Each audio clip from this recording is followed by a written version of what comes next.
Friends, posterior capsular rent has occurred in this case. Now I am trying to convert this posterior capsular rent into a posterior capsulorhexis. I have injected viscoelastic substance, and now I have asked for a utrata forceps. Now I take the utrata forceps, go into the anterior chamber and try to hold this posterior capsular tag, but it is not always easy to hold this tag. You may have to take several attempts to hold it. Now while I was trying to pull it, the rent has enlarged from the other side. So I am trying to convert this from this side. Now there is a fibrous block and it is there. So what I am trying is, I have asked for a Vanna scissor and I am making a small nick there.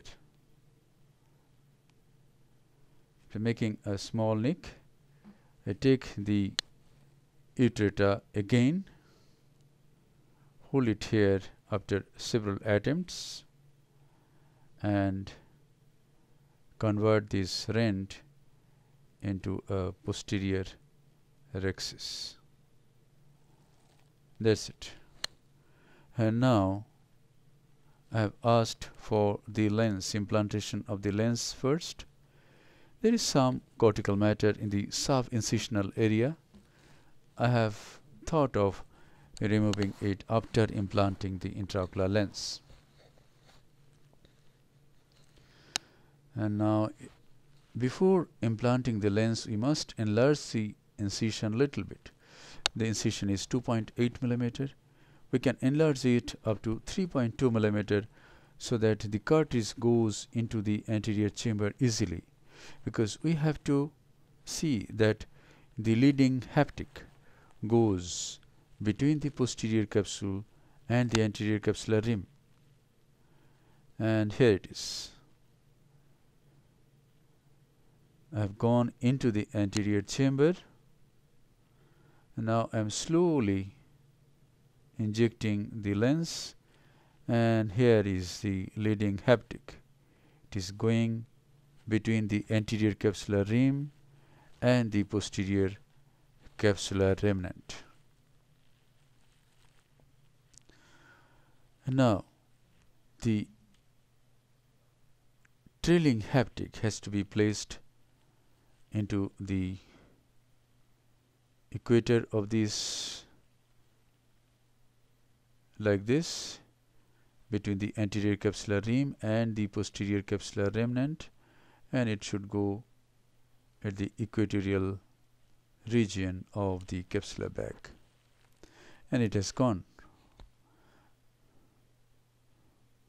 So the lens is nicely placed in the bag, and now I take a Simcoe cannula and remove the subincisional cortex going through the left side port.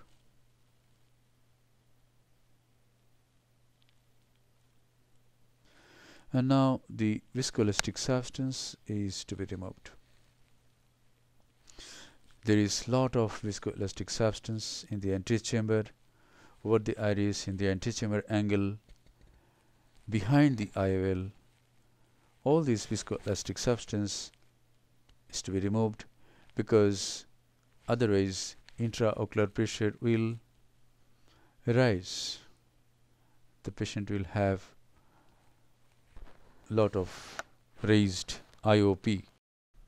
And now I want to inject a bit of triamcinolone acetate and find out if there is any vitreous strand in the anterior chamber.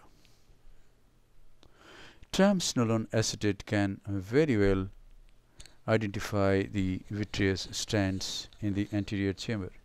In this case, I am almost sure that there is none, but to be doubly sure, I want to inject a bit of triamcinolone acetate. Here it is. And now I am using 23 gauge Simcoe cannula to remove it, and I can see that there is no vitreous in the anterior chamber.